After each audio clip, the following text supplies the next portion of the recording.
There's an old parable about bamboo, the way bamboo grows. I don't know if this is true or not, but what they say is that bamboo, when it grows really fast. It grows like a foot every couple of days. But it doesn't grow that way all the time. Really, the way bamboo grows is that it takes 5 or 10 years for the bamboo roots of the plant to establish themselves. And during that time, nothing is growing up top. The root system is growing and preparing itself for a massive spurt and burst of growth at some point. But it's not there yet. And then when the root system is developed, then it starts to sprout really quickly, like feet per day, quickly. And it's amazing. So that's exactly kind of how it works with us as well. So don't discount those periods where you're laying the foundation, where you're doing the research, where you're introspecting, where you're dreaming, where you're coming up with visions. Externally, nothing's going to be happening. Your family, your friends, they might look at you, your colleagues, they might look at you and they might see that you're a loser, that you're not getting anything accomplished, that you're not earning lots of money, you're not bringing home the paychecks. You're not maybe even working during this time. They might think that you're jobless and homeless and all this, but they don't see what you see, which is that you're building this root system that's going to support massive growth in the future. So keep that in mind. Also, don't resist the phases. Lean into them. Acknowledge which phase you're in, and then kind of just go with it. Don't try to rush through a phase. Enjoy each phase for what it is. Be willing to let a chapter end or close without holding on too long. Be willing to walk away. Be willing to take the time out to relax and to rethink your life.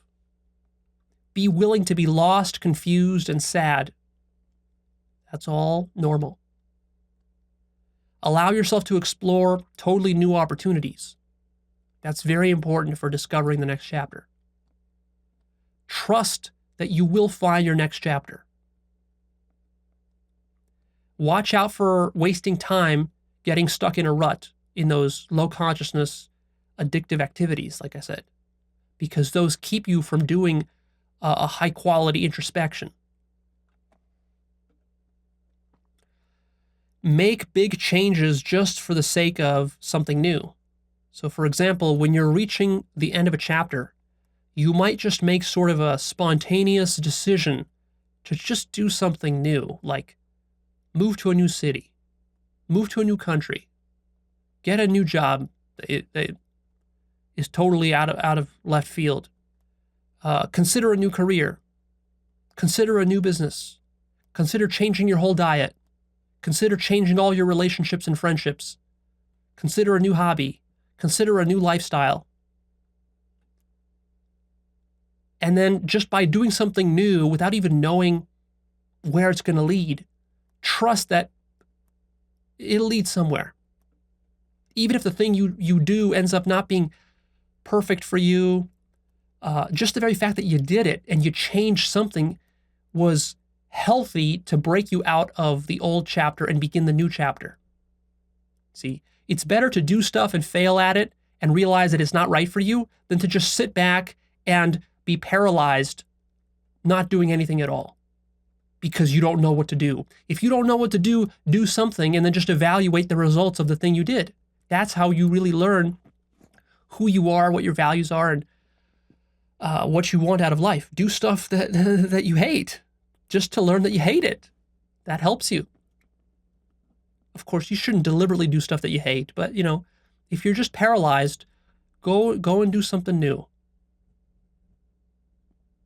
It doesn't have to be perfect. If you're waiting for the perfect vision, the perfect business idea, that's not going to work out so well. You're going to discover that. That's an evolutionary process, you see. It's not something you just sit on the couch and you discover one day. It could be, but usually it requires exploration first before you have that brilliant new idea for the future of your life. Research, therefore, is very vital. Always be researching. Always have new opportunities in the back pocket. Have more opportunities and ideas than you will be able to actualize in multiple lifetimes. Keep a log, a journal, a list of all the opportunities that there exist for you. See? Be reading lots of books. Be talking to new people. This is how you do research and you find new stuff in life that will excite you. Sometimes it's just pure luck and pure coincidence and serendipity that you discover something. Some friend or some colleague mentions something, you hear it, and then it's like, oh, yeah, that would be perfect for me. But you can't hear it unless you're talking to that colleague or you're talking to some new person. Also, it's important to remember that you shouldn't expect old friends and family to follow you on this journey, to follow you into the next chapter. Expect resistance from them, which is why you have to isolate yourself. And you have to learn to listen to your own inner voice and inner heart and soul.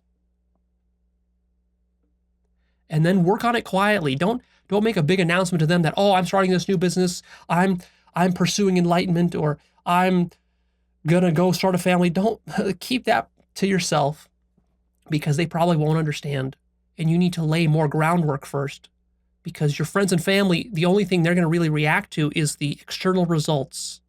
They're going to react to the bamboo that's above ground, because they don't see what's really going on inside of you that's generating all that external growth. So make sure you really work on your root system.